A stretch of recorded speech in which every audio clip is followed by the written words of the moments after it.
Growth Track Course Class 4, Run to Home. We're talking about leadership, answering the question, are you giving back? This is part 4 of Grace 4, leading where qualified. A key question for this class is this: is everyone qualified to any and every job in the church? Or do some responsibilities limit who can be involved? Leading where qualified. If you're going to be a leader, you have to realize I can't do everything. That doesn't just mean I can't do everything that can be done, as in I can't be involved in everything, but there are things that I just will not be good at, or that God has not assigned for me to do, or I'm just not qualified to do for whatever reason.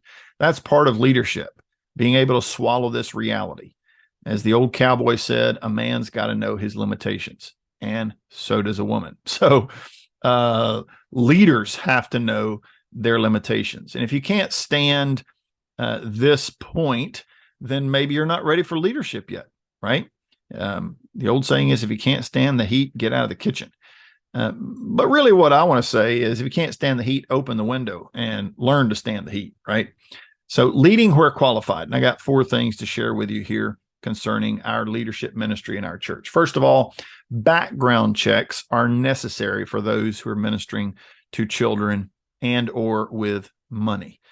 That should go without saying. Everybody should understand that this is necessary. Nobody should be insulted by background checks. I have background checks done on me all the time.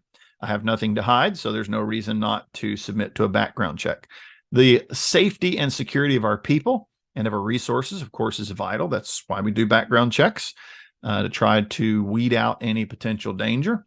But also the reputation of the church is a legitimate consideration. So we don't want people working with our children, who have some horrible thing with child abuse that they have been guilty of in their past, where they abuse some child. And we don't want them working with our children, but not only for the safety of the children, but for the reputation of the church. Same with money.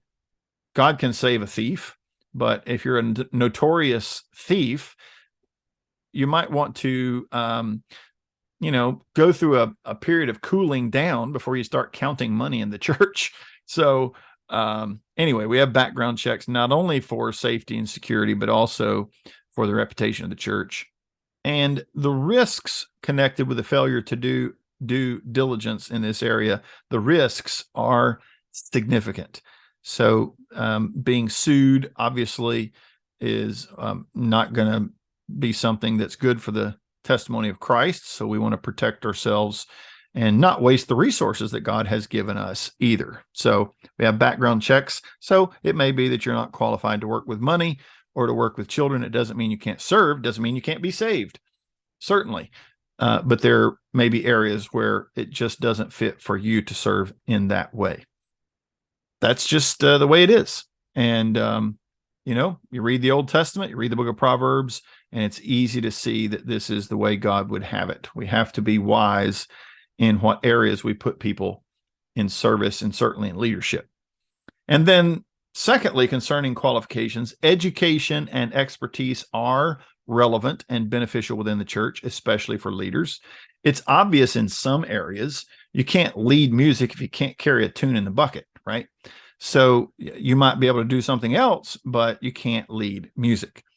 If you don't know the scriptures, if you don't know the Bible, then you're not ready to lead a class as a teacher, for example. So it takes education and expertise in order to lead in certain areas. So lead where qualified. You might be able to grow into qualifications. It depends. Sometimes we can, sometimes we can't.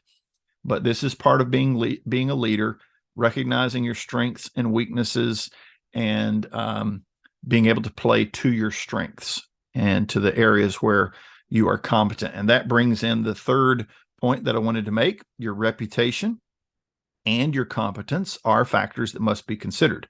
So maybe your background check is clear. Maybe you have the education and the expertise, but for some reason, your reputation has been tainted. In that case, you might not be able to lead in certain areas for a time or permanently. It just depends on how bad the reputation has been damaged. But our reputations do matter, and perception is reality. So when it comes to leadership, our reputation is quite significant. And of course, our competence. You might have the education, you might have the book learning, you might have the expertise when it comes to explaining something, but you just don't have the ability to carry out whatever it is that needs to be carried out. So we have to be competent, we have to be skillful in our leadership. If there's any area in which we should be competent, if we're going to lead, it is in the church of the living God. This would be true in a business setting. It would be true in a factory setting. And it certainly should be true in the church. We shouldn't have a lower standard in the church than we do in the secular world. We ought to have a very high standard for leadership. And that starts with me. Buck stops here. So my reputation and my competence are factors that must be considered as well. And then fourthly, maturity is necessary, including our abilities to be instructed, rebuked, and to deal with difficult circumstances and difficult people. If you're going to be a leader, you're going to be out front, you're going to get shot at, and it's going to hurt. So you can't be so, tender that every pushback, every opposition to your ideas or what it is you're trying to accomplish hurts your feelings. Yes, it hurts when we don't get our way. But if you and I are always getting our way all the time in everything, something's wrong. There's some dysfunction because nobody's right all the time, and nobody has the right to get their way all the time. So you want to be a leader, you're going to have to learn how to be rebuked and really to be very correctable, to invite correction, for people to see that you appreciate when you are shown a better way to do this or that. So lead where qualified. If you're not qualified to do something yet, strive to become qualified. But in the meantime, be faithful in the little where you are serving, in the area where you are leading. And whether you're leading one person or 100 people or 1 million people, lead well. Whether you're leading children or adults, men or women, rich and famous people, or poor and culturally, socially irrelevant people. It doesn't matter.